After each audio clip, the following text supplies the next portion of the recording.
உலகெங்கும் வாழ்கின்ற தமிழ் சொந்தங்களே, கிறிஸ்துவுக்குள் அன்பானவர்களே, கர்த்தராகிய இயேசு கிறிஸ்து நாமத்தில் வாழ்த்துக்கள் வணக்கங்களையும் தெரிவித்துக் கொள்கிறேன். இதற்கு முன்பு 2 காணொளி பதிவு செய்திருந்தோம்.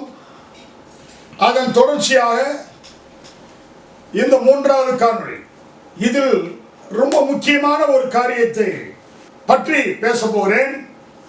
இஸ்ரேல் என்னும் நாடு தனி ஒரு ராஜ்யாங்கமாக, நாடாக, மந்திரிகள், ஜனங்கள் எல்லாம் சேர்ந்து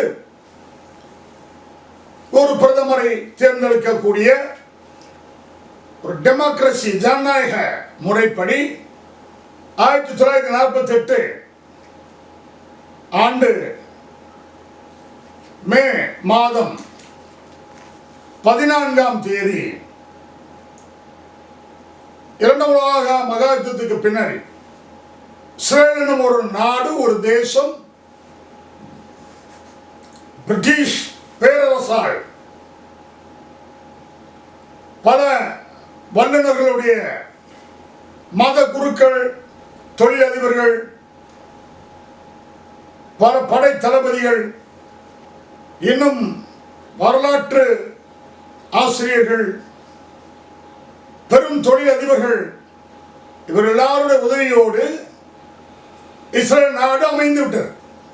உடனே அவர்கள், ஆஹா, நம்ம நினைச்ச மாதிரி ஆபிரகாமுக்கு தேவன் வாக்களித்த கானான் தேசம் அமைந்து விட்டது, அதற்கு இஸ்ரேல் என்று பெயர் வைத்து விட்டோம். யாக்கோபுக்கு இஸ்ரேல் என்று தேவன் பெயர் வச்சார். இஸ்ரேல் பேர் முதல்ல ஆரம்பமாக அங்கதான். யாக்கோபு பேரை ஒரு இரவு தரிசனத்தில் தேவனோடு போராடுகிறார். உமது பெயர் என்ன என்று கேட்கிறார். என் பெயரை கேட்பானேன் என்று அவர் சொல்ல மறுக்கிறார். நீர் என்னை ஆசீர்வதித்தால் ஒழிய உண்மை நான் போக விட மாட்டேன், உங்களுடைய பெயரை எனக்கு சொல்ல வேண்டும். உடனடியாக கர்த்தர் அந்த யாக்கோபுக்கு அந்த இடத்தில் தானே, உன் பேர் இனி முதற்கொண்டு யாக்கோபு அல்ல, இஸ்ராயேல் என்று அழைக்கப்படுவதாக. இஸ்ரவேல் கிடையாது, இஸ்ராயேல்.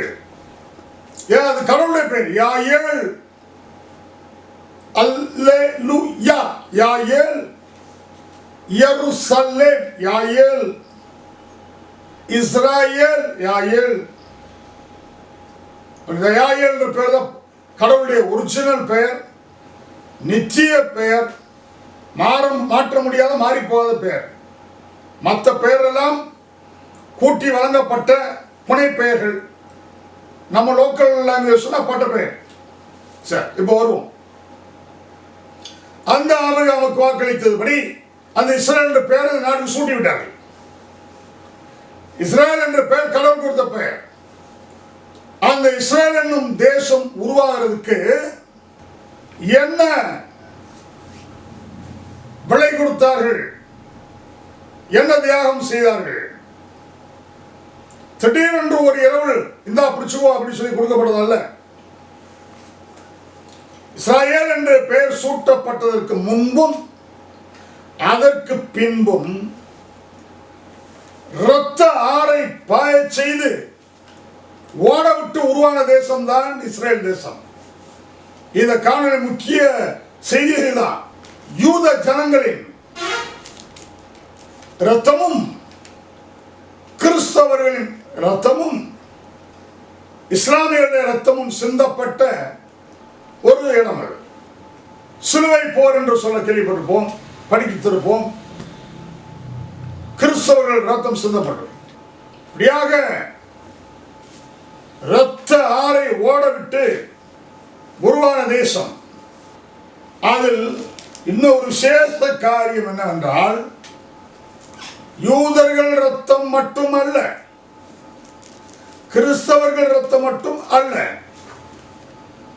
இஸ்லாமியர்கள் இரத்தம் மட்டுமல்ல, அதையும் தாண்டி விலை மதிக்க முடியாத, விலையேற பெற்ற, வானத்தையும் பூமி உண்டாக்கிய சர்வவல்லமையுள்ள உள்ள பரமபிதாவாகிய தேவன் ஒரே பேரான செல்லக்குமாரனாகிய இயேசு கிறிஸ்துவின் ரத்தமும் அந்த தேசத்தில் ஆராய் ஓடியது.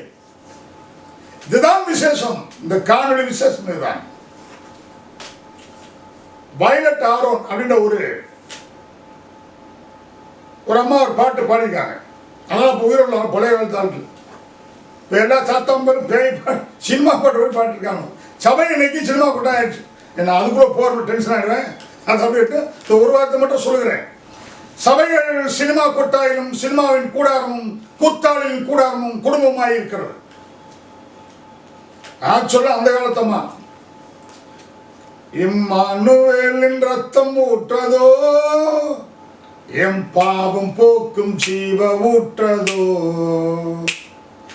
அல்லேலூயா பாரதோ கல்வாரி இல்லையதோ ஐந்தாறு கூடி ஓடுது அன்பின் இன்ப வெள்ளம் பெருகுது. ஆமென். அன்பின் இன்ப வெள்ளம் பெருகுது. ஐந்தாறு கூடி ஓடுது நம்ம பாடிக்காங்க. வலது கையில் ஒரு 6 ஆணிகள் அடிக்கப்பட்ட கை, இடது கை ஆணிகள் அடிக்கப்பட்ட கை, 2 6, 2 கால்கள் ஆணிகளால் கட்டாகப்பட்ட கால், அங்கிருந்து 6 குல ரத்தம், விழாவிலிருந்து 6 குல ரத்தம். அதுக்கு முன்பு அவருடைய ரத்தம் கெத்செமனே தோட்டத்திலிருந்து கொல்கதா வரைக்கும் சிந்திக்கிட்டே வருது. பரிசுத்தமான பரலோக தேவகுமாரனுடைய பரிசுத்த ரத்தம். அந்த ரத்தமும் அந்த தேசத்தில் ஆராய் ஓட விட்டு தான் இந்த இஸ்ரேல் நாடு உருவாகி. சும்மா சாதாரண விளையாட்டு சமாச்சாரம் இல்லை. இந்த வீடியோ போற கண்டக்கிற்கு போல வரலாறு தெரியாம ஓடிட்டு இருக்கிறான். என்னமோ ஒன்று போடணும், மைக்கு முன்னாடி உட்காந்து வேண்டியது. ட்ரம்ப் கிம்பு வரலாறு, அது யூதர்கள், அவர் வெறி பிடித்தவர்கள், ஏய் லூசுப்பேடமாக பேசக்கூடாது. பேசி திருறானோ அதுக்கு மத்தியில் அந்த தெளிவாக வீடியோ விடுறேன். பரிசுத்தமாய் உருவாகி மரியாதை கற்பத்தில் பரிசுத்தமாக்கப்பட்டு பரிசுத்தமாய் உருவாகி பரிசுத்தமாய் பிறந்து பரிசுத்தமாய் வளர்ந்து பரிசுத்தமாய் வாழ்ந்து பரிசுத்தமாய் மரித்து பரிசுத்தமாய் உயிர்த்து என்னை யார் தொடர்ந்த ஒரு ஸ்திரீ பார்த்து தொடாதுன்னு சொன்னார். பரிசுத்தமாய் பரமேறி சென்று மறுபடியும் பூமியிலிருந்து உலாவி சாட்சியை ஏற்படுத்தி மறுபடியும் பரமேறி சென்றவர் மீண்டும் வருவார். அப்பேற்பட்ட பரிசுத்தம் உள்ள தேவகுமாரனின் கர்த்தர் இயேசு கிறிஸ்து என்பவருடைய ரட்சகராகிய மீட்பர், ரட்சகர் மீட்பர், Xavier, redeemer, salvation and redemption. அந்த கடவுளுடைய ரத்தமும் அங்கே ஆராய் ஓடியது. அப்படி ஓடி உருவான தேசம் தான் இந்த இஸ்ரேல் தேசம். அதுதான் உலகத்தினுடைய முடிவுக்கு அதுதான் அடையாளம். இப்ப வருவோம், எப்பெல்லாம் ரத்தம் சிந்தப்பட்டுச்சு.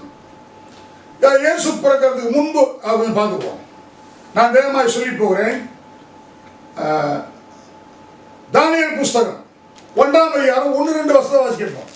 இஸ்ரேல் மக்கள் யூத மக்களுடைய ரத்தத்தை சிந்த விட்டு ஆராய் ஓட விட்ட முதல் பேரரசு வல்லரசு சாம்ராஜ்யம் யார்? அவன் பேர் என்ன கேட்போம். யூதாவின் ராஜாவாகிய யோயாக்கீம் அரசாண்ட 3ஆம் வருஷத்திலே. யூதாவுக்கு ராஜா இருந்தான், அவன் பேர் யோயாக்கீம். அவன் அரசாண்ட 3ஆம் வருஷத்தில் பாபிலோனின் ராஜாவாகிய அப்போ இந்த உலகத்தை ஆட்டி படைத்த நேபுகாத்நேச்சார் எருசலேமுக்கு வந்து பாபிலோனிய சாம்ராஜ்யம் பேரரசு சக்கரவர்த்தி எம்பரர் பாபிலோனிய பேரரசு அந்த நேபுகாத்நேச்சார் என்பவன் அதை முற்றுகை போட்டான். இந்த எருசலேமை இஸ்ரேலை முற்றுகை போட்டான். அப்பொழுது ஆண்டவர் யூதாவின் ராஜாவைய யோயாக்கீமையும் தேவனுடைய ஆலயத்தின் பாத்திரங்கள் சிலவற்றையும் அவன் கையில் ஒப்பு கொடுத்தார்.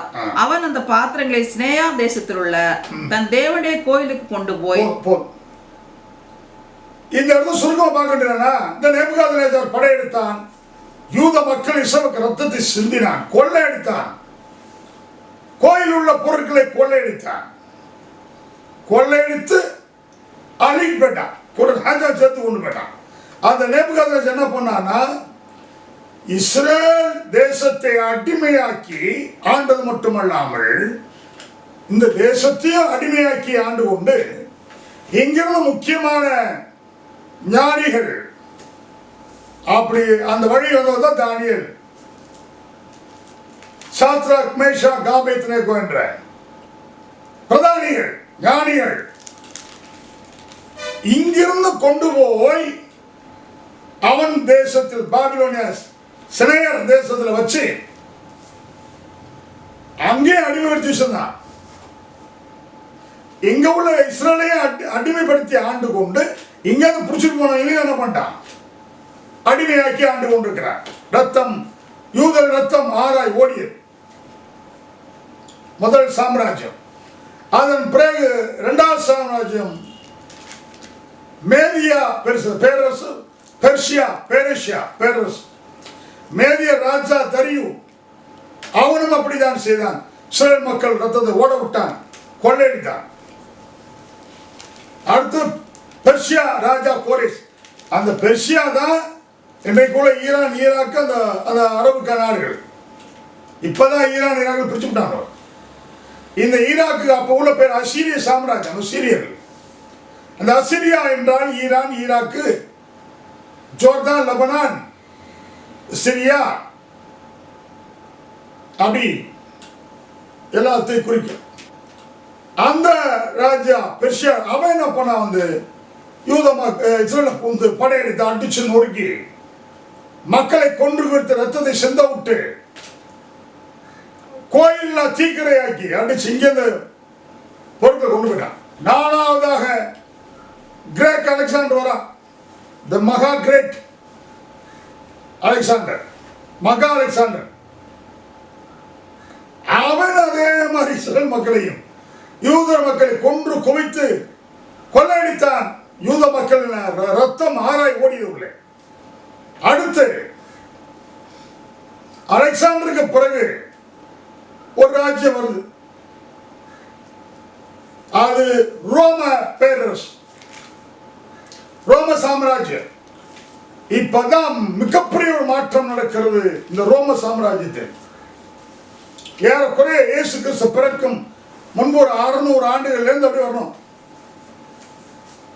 600 ஆண்டு அப்படியே கீழே இப்ப பேசிட்டு வரேன். இன்னும் சொல்ல நான் பேசி வந்து 4000 ஆண்டுகள் பேசிட்டு வரேன். நம்ம காணொலி பதிவில் துவக்கத்திலிருந்து ஆரம்பிச்சு தேவன் 4000 ஆண்டுகளுக்கு முன்னாடி வந்துட்டு இருக்கேன். தேவன் ஆபிரகாம் என்று ஒரு தனிமை அழைத்தார். அவருக்கு ஈசா என்ற பிள்ளையை கொடுத்தார், உடன்படிக்கை. அவருக்கு யாக்கோபு ஏசா என்ற பிள்ளை வருகிறார். இங்கதான் பிரச்சனை உருவாகுது. போன வீடியோல சொல்லியிருந்தேன். ஏசா தேவனால் வெறுக்கப்பட்டவன், யாக்கோபு தேவனால் நேசிக்கப்பட்டவன். அங்க அந்த யாக்கோபு 12 புத்திரர்கள், அதில் யூதா என்ற ஒரு கோத்திரம்.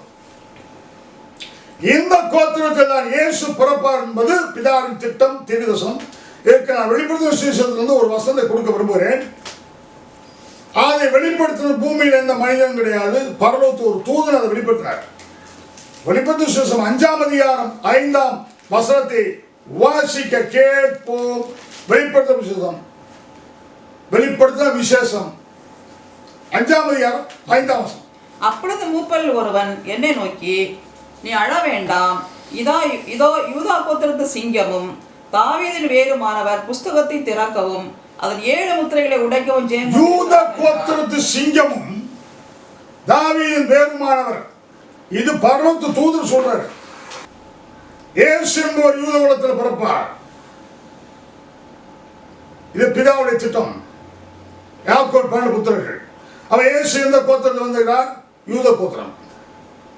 மோசே, ஆரோன் இவரெல்லாம் லேவி கோத்திரத்தில் வந்தவர்கள்.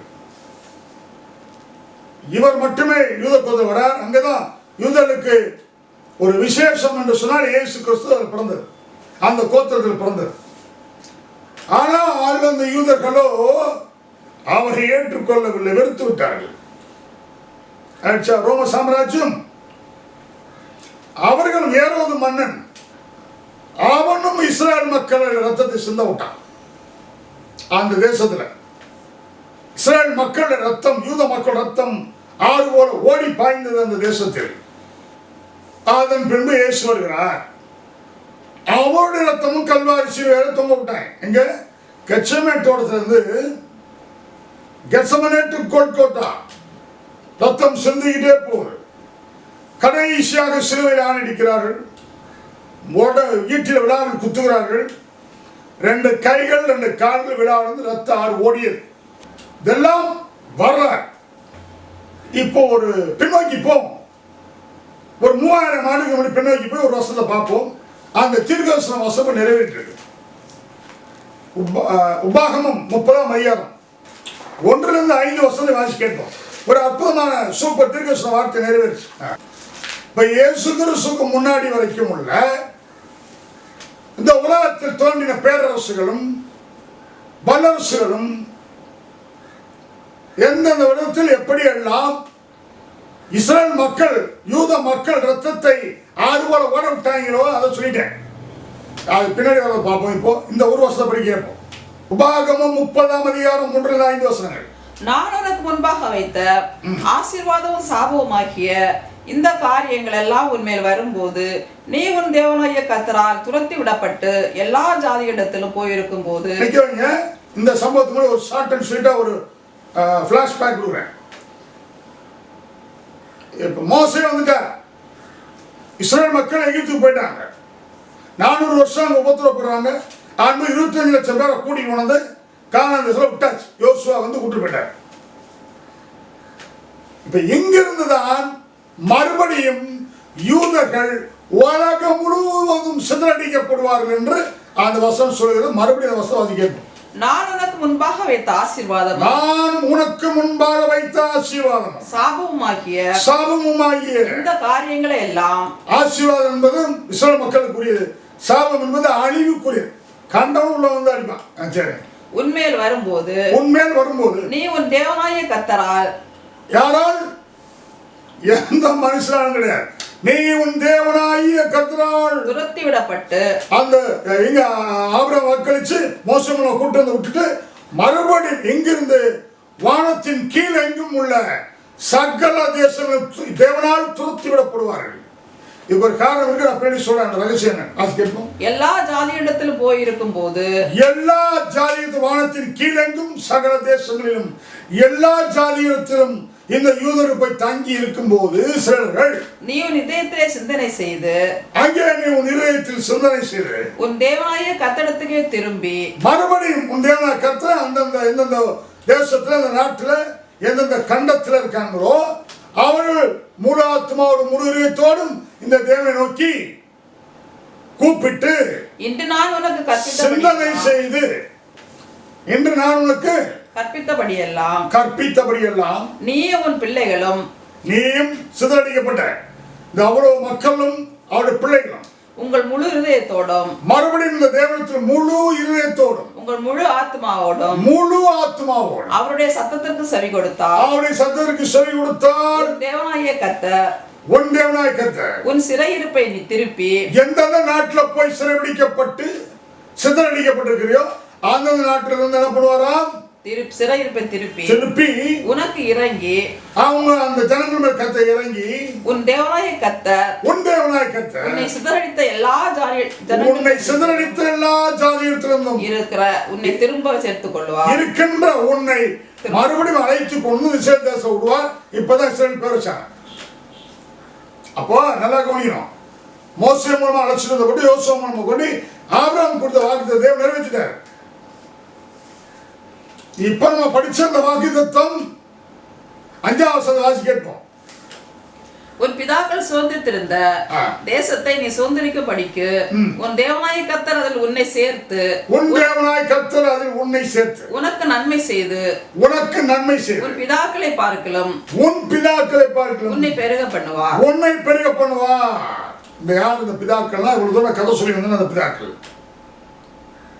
இந்த இடத்துல கிறிஸ்தவர்கள் பெருக வேண்டும். கிறிஸ்தவர்கள் பெருகி சகல விதங்களிலும் பலப்பட வேண்டும். பணம், பொருள், உடல் ரீதியாக, இராணுவ ரீதியாக, இராணுவ கட்டமைப்பு, பொருளாதார கட்டமைப்பு, வணிக கமர்ஷியல் கட்டமைப்பு, அப்புறம் யுத்தம், விவசாய புரட்சி, எல்லாவற்றிலும் தன்னிறைவு அடைய வேண்டும் என்றால் இயேசு கிறிஸ்துவை உதவி பண்ணணும். இல்லைன்னா முடியாது. கர்த்தராகிய இயேசு கிறிஸ்துவை அல்லாமல் இந்த உலகத்தில் எவனுக்கு ரட்சிப்பு இல்லை, இந்த யூதனுக்கே கூட இயேசு கிறிஸ்துவான ரட்சிப்பு என்று வேதம் சொல்லப்பட்டிருக்கு. அந்த ரட்சிப்பு நாட்கள் நோய் ஓடிக்கிறார். ஒரு குறிப்பிட்ட காலம் வரைக்கும் இந்த யூதர் இப்படிதான் இருப்பார் என்று கர்த்தருக்கு தெரியும். அவர்களை சுவிசேஷத்தை சொல்லி நீங்கள் ரட்சிக்கப்பட முடியாது. ரோமர் கதல் நிருபத்தில் ஒரு அற்புதமான தீர்க்கதரிசனம் இஸ்ரவேலை பற்றி யூதர்களுக்கு சொல்லப்பட்டிருக்கு. நான் ஏற்கனவே ஒரு முறை கூட கொஞ்ச நாளைக்கு ஒரு வீடியோ பதிவிட்டேன்.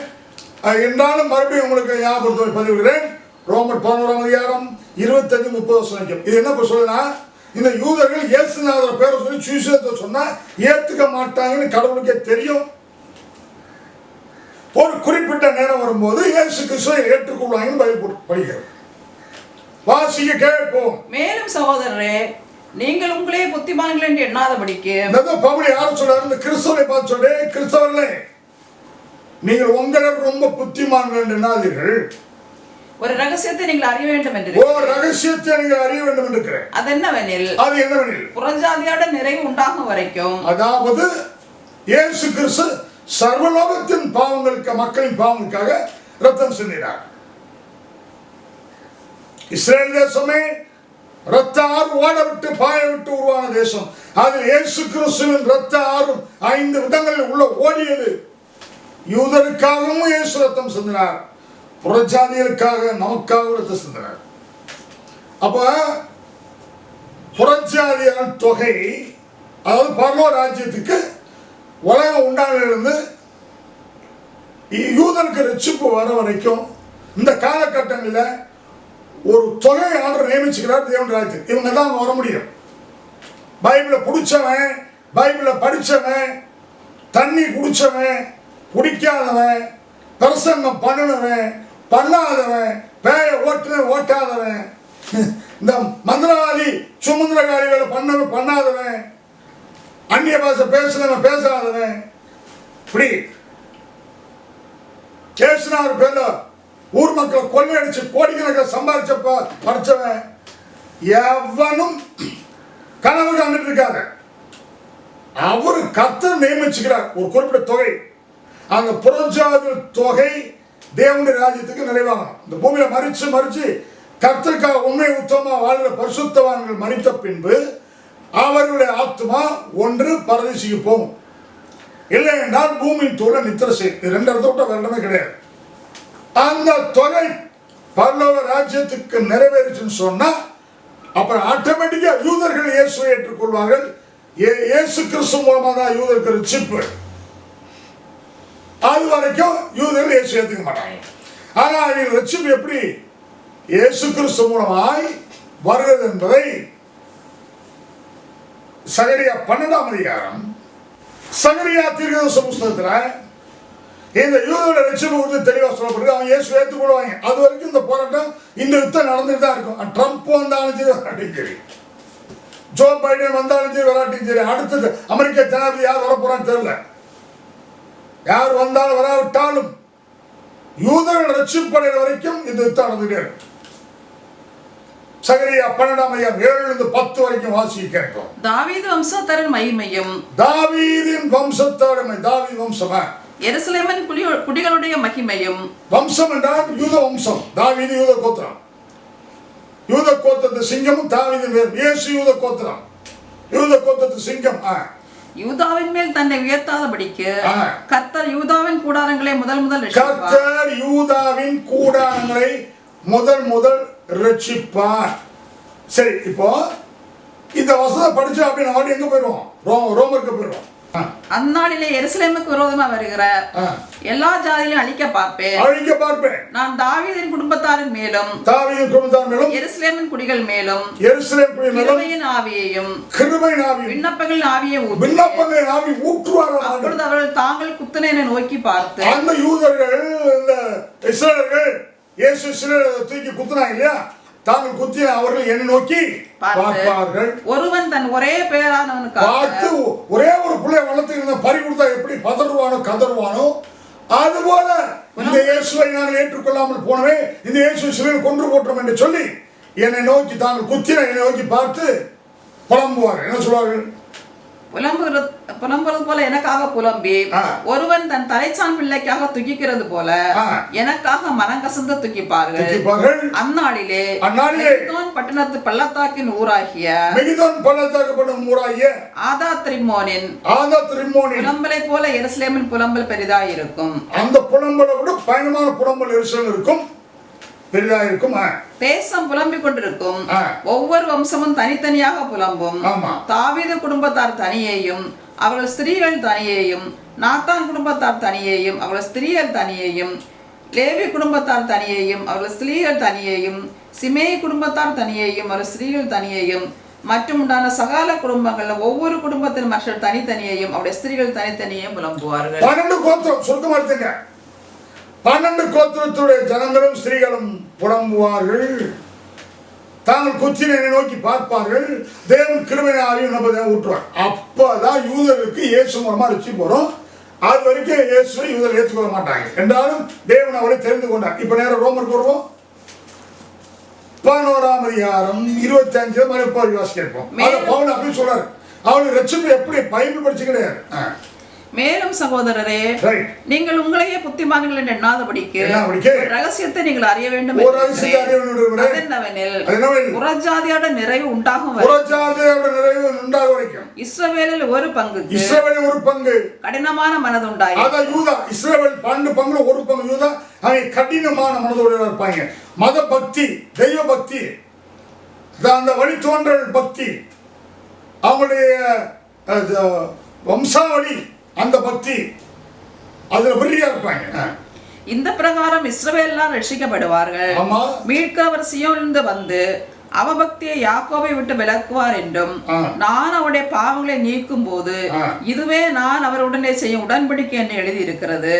சுவிசேஷத்தை குறித்து அவள் உங்கள் நிமித்தம் பகஞ்சராய் இருக்கிறார்கள். சுவிசேஷத்தை சொன்னா ஏத்துக்க மாட்டாங்க, கிறிஸ்தவ பாய்ங்கள் என்று சொல்கிறார். தெரிந்து கொள்ளுதலை குறித்த ஆனால் தேவன் ஆபிரகாம், ஈசாக், யாக்கோபு என்பதை தெரிந்து கொண்டு பேர் சொல்லி அழைத்தார்ல, அந்த தெரிந்து கொள்ளப்பட்டதன் நிமித்தமோ அவர்கள் பிதாக்கள் நிமித்தம் அன்பு கூறப்பட்டவர்கள். தேவனுடைய கிருபை வரங்களும்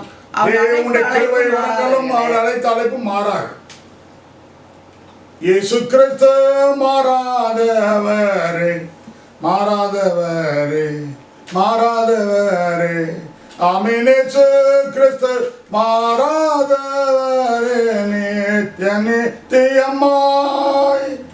அல்லேலூயா, அல்லேலூயா, அல்லேலூயா, அல்லேலூயா, அல்லேலூயா, அல்லேலூயா,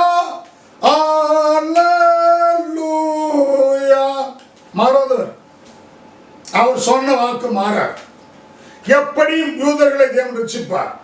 யுத்தத்தில் தான் ரட்சிப்பு. சுருக்கப்படுங்க, பைபிள் சுவிசேஷத்தை சொல்லி ஏற்றுக்க மாட்டான். யூதனை பறந்துட்டினா அவன் அந்த நாட்டுக்கு போர் வீரன். சரி, இப்போ இஸ்ரவேலர்கள் நம்ம உபாகமத்தில் படிச்ச மாதிரி வெளியே உலகம் சிதறடிக்க செய்து மறுபடியும் அங்கேருந்து கூட்டு கொண்டாந்து விட்டு 1948 இஸ்ரேல் நாடு உருவாச்சு. இந்த யூத மக்களுடைய ரத்தம் எருசலேமில் மட்டும் சிந்தப்படவில்லை. எருசலேம் என்ற இஸ்ரேல் நாட்டுக்குள்ளும் அதற்கு வெளியேயும் உலகம் முழுவதும் ரத்தம் சிந்தப்படும். இப்படி இஸ்ரேல் மக்கள் ரத்தம் சிந்தப்பட்டதை பற்றி பேசும்போது ஜெர்மானிய படை ஹிட்லர் என்பவனை பற்றி பேசாமல் இருக்க முடியாது. அவன் பல லட்சம் யூதரை கொன்று குவித்தான். பல லட்சம், 60 லட்சம் சொல்றாங்க. அது அவன் நாட்களில் மட்டும். ஆனா நாங்க காலையில் பேசிட்டு இருக்கிறது ஆபிரகாம், ஈசாக், யாக்கோபு, அந்த மோசேஸ் அந்த பார்த்தா கோடா கோடி இஸ்ரேல் மக்கள் ரத்தம் அந்த தேசத்துக்கு ரத்த ஆறு ஓடி பாய்ந்து ரத்தத்தை நான் பாய்ச்சப்பட்டு உருவான தேசம். அதில் இயேசு கிறிஸ்துவின் ரத்தம் விளையேறப்பட்டது. விசேஷமானது, மிக முக்கியமானது. இயேசு கிறிஸ்துவின் ரத்தம் சகல பாவங்களை நீக்கி, சர்வ லோகத்தின் பாவங்களை நீக்கி சுத்திகரித்து பரிசுத்தமாகக்கூடிய சக்தி உடைத்த, எவனுடைய பாவங்களையும் நிவர்த்தி செய்யக்கூடிய எவனுடைய பாவங்களும் அவரை நோக்கி வந்து ரட்சிக்கப்பட்ட, அவரை இரட்சகராய் ஏற்றுக்கொண்ட, அவர் சித்தத்தின்படி அவருடைய கற்பனையின்படி கட்டளையின்படி வாழ்ந்த அத்தனை பேரு பாவ ரத்தத்தில் நிவர்த்தி பண்ணுவார், கழுவி சுத்திகரிப்பார். இயேசு கிறிஸ்து ரத்தம் சகல பாவங்களை நீக்காம சுத்திக்கிறது. வெளிப்படுத்த 1:6 வாசிக்கிறோம். வாசி கேட்போம். இயேசு கிறிஸ்து ரத்தம் ஒரு மனுஷன் அல்ல, அவரை நம்பி வருகிற, அவருக்காய் சாட்சியா வாழ்கிற. கேட்போம். வெளிப்படுத்த 1:6 வாசி கேட்போம். நம்மிடத்தில் அன்பு கூர்ந்து நமது இரத்தத்தினாலே நம்முடைய பாவங்களார நம்மை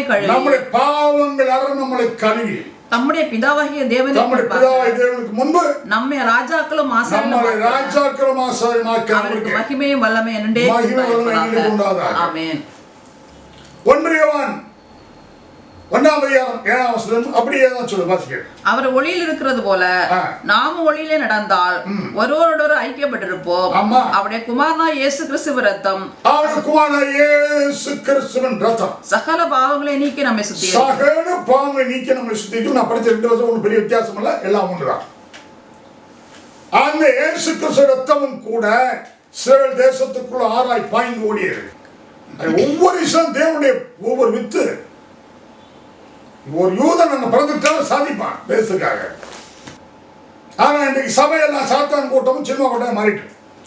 உண்மையா இயேசுவை ஏற்றுக்கொண்டவர் ஒரு யூதரோட காலம் மேன்மையாகும். முதல்ல நமக்கு ரட்சிப்பு, அப்பதான் ஆகி வச்சு. ஹல்லேலூயா. கர்த்தர் நல்லவர். அப்படியாக ரத்த ஆறை ஓட விட்டு உருவான தேசம், அது இயேசுவின் ரத்தம் ஆறாய் ஓடி உருவான தேசம் இஸ்ரவேல் தேசம். அது பிதாவாகி தேவனுக்கு தெரியும். இன்னும் ரத்தம் சிந்தப்படும், இன்னும் சிந்தப்பட்டுட்டே இருக்கும். உலகம் சிதறடிக்க பண்ணி மறுபடியும் அங்கே கூட்டம் உள்ள உட்காரத்துக்கு. அடுத்து என்ன நடக்கும்? இயேசு நேரடியாக இறங்குவார். அடுத்து ஒரே செயல் அதுதான். உங்கள் கண்கள் முன்பு எப்படி இந்த இயேசு கிறிஸ்து எழுந்தள்ளி போனாரோ, எந்த ஒளிவமலையில் ஏறி போனாரோ, அதே ஒளி அப்படியே மீண்டும் இறங்குவார், வருவார், சீக்கிரத்தில் வருவார். அன்று உயிரோடு அவர் வருகையை பார்ப்பான். அதற்கு முன்பு மரித்தவன் அவர் கூட வருவான். நிச்சயம் எல்லோரும் அவரை பார்ப்போம். இந்த யூதர்கள் 2025 வருஷம் இயேசுவை பார்த்தார்கள். ஒரு சிறு கூட்டம் பார்த்தார்கள். ஆனால் இன்னும் நாம் அவரை பற்றி பேசிக் கொண்டிருக்கிறோம். ஆதாம் முதற்கொண்டு உலக அழிகிற அன்னைக்கு பிற கடைசி மனிதன் வரைக்கும் இயேசு கிறிஸ்துவை ராஜாதி ராஜாவாக, தேவாதி தேவனாக, கர்த்தாதி கர்த்தராக, இரட்சகராக, மீட்பராக, நீதியுள்ள நித்திய நியாயாதிபதியாக பார்த்தே வேண்டும். யாவனும் தப்பி போக முடியாது. லூசுப்பர் கிறுக்கு மாதிரி பேசிட்டு கூட. கிறிஸ்தவர்கள், உண்மையான கிறிஸ்தவர்கள் யூதரை காட்ட மேன்மையானவர்கள். சரி, இப்போ வருவோம். இந்த ரோம சாம்ராஜ்யம் இவங்க தான் இயேசுவும் கொண்டாங்க, சீசனை கொண்டு போட்டாங்க. அதன் பிறகுதான் அவ்வளோ யுத்தங்கள் வந்து கடைசியா இறுதியாக ஒரு முக்கியமான காரியம், இயேசுவின் ரத்தம் ஆறு போல ஓடி பாய்ஞ்சது இல்லையா? இஸ்ரவேல் தேசத்துக்குள்ளேயும் வெளியும் யூதர்கள் ரத்தம் சிந்தப்பட்டது இல்லையா? நான் ஒரே ஒரு இறுதியா ஒரு காரியம் சொல்றேன். இவ்வளவு ரத்தம் சிந்தியும், இத்தனை வல்லரசுகள் தோன்றியும், அழித்து ஒழிக்க பார்த்தும் அழித்து ஒழித்தும் இன்று வரைக்கும் அது இஸ்ரவேல் அசைக்க முடியாமல் ஜெயிச்சிட்டு இருக்கு. ஆனா இறுதியாக ஏதோ ஒன்று சொல்றேன். இலங்கை நாடு, நம்முடைய பக்கத்தில் இலங்கை நாடு, அங்கே தமிழருக்காக ஒரு தெரிவி போராடினார் பிரபாகரன், எல்டிடி தலைவன். இந்த இஸ்ரேல் மக்களை எப்படி அடிக்கிறாங்க உலகம் சேர்ந்துக்கிட்டு, ஆமா தான் அவங்க நினைச்சாங்க. அவங்க ஏன் நினைச்சு நிற்கல என்றால், கேட்டுட்டு லூசுப்பர் மாதிரி பேசிக்க கூடாது. அந்த எல்டிடி கர்த்தரா இயேசு கிறிஸ்துவை விசுவாசிக்கவில்லை. இயேசு கிறிஸ்துவை ஏற்றுக்கொள்ளவில்லை என்றால் உன்னை அழிச்சு ஒழிச்சுருவான். அழித்து வச்சான இப்ப எங்க எல்டிடி எங்க?